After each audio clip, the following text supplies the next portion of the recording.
লোকসভা ভোটের আগে শাসক দলের ভাঙন। সিপিআইএম ও তৃণমূল কংগ্রেস থেকে আজ রানিমা অমৃতা রায়ের হাত ধরে বিজেপিতে যোগ দিল প্রায় 150টি পরিবার।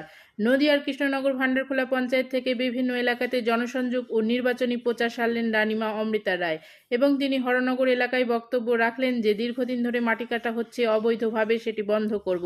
এছাড়া আমি যদি সংসদ হয়ে আসি আমি আপনাদের যাবতীয় কাজ করে দেব এবং আপনাদের অভিযোগের সবকিছু মেটানোর চেষ্টা করব।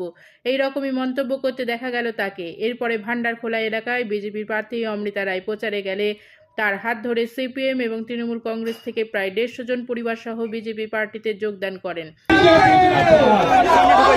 বিজেপি বিজেপি বিজেপি বিজেপি জিন্দাবাদ, নরেন্দ্র মোদী জিন্দাবাদ, ভারতের যশস্বী প্রধানমন্ত্রী অর্জুন বিশ্বাস জিন্দাবাদ, অমৃতা রায় জিন্দাবাদ, কৃষ্ণনগর লোকসভা কেন্দ্রের বিজেপি প্রার্থী অমৃতা রায় জিন্দাবাদ। বলো বলো ভারত মাতা কি, বলো বলো ভারত মাতা কি, বলো বলো ভারত মাতা কি। সবাই সামনে থেকে আছেন তো? জোরে বলুন, আমরা সবাই খুব ভালো আছি। ভালো আছি।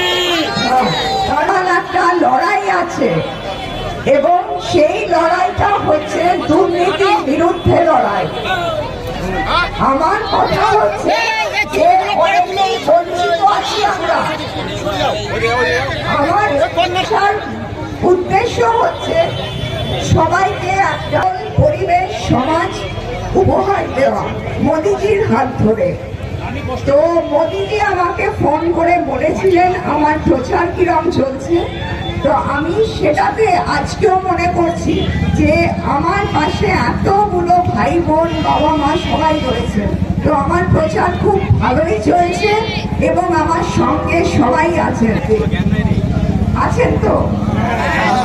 তো আপনারা যদি আমাকে বা আমাদের বিজেপিকে জেতান, মোদিজির হাতটা শক্ত করেন, তবে আপনাদের যা যা দরকার আমি কিন্তু পূরণ করতে পারবো, যথাসাধ্য আমি চেষ্টা করব।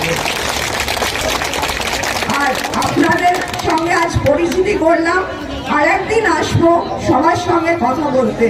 এখন আমার মাথায় শুধু ইলেকশনই ঘুরছে। আমাদের জিততে হবে, এর বাইরে কোনো অপশন নেই, কারণ এটা বাংলার প্রেস্টিজের লড়াই, বাংলাকে বাঁচানোর লড়াই। মনে থাকবে তো? আর একটা কথা আমার বলা খুব দরকার, যে কোনো পার্টি বা কোনো দুষ্টু লোক যদি আপনাদের ভোটের আগে ভয় না খায় বা কোনো প্রলোভনে ফেলে, সেটাতে পা দেবেন না এবং তাদের সুবিধের জন্য আপনারা নিজেদের ভবিষ্যৎটা খারাপ করবেন না। এটা আমার অনুরোধ রইল। অনেক ধন্যবাদ।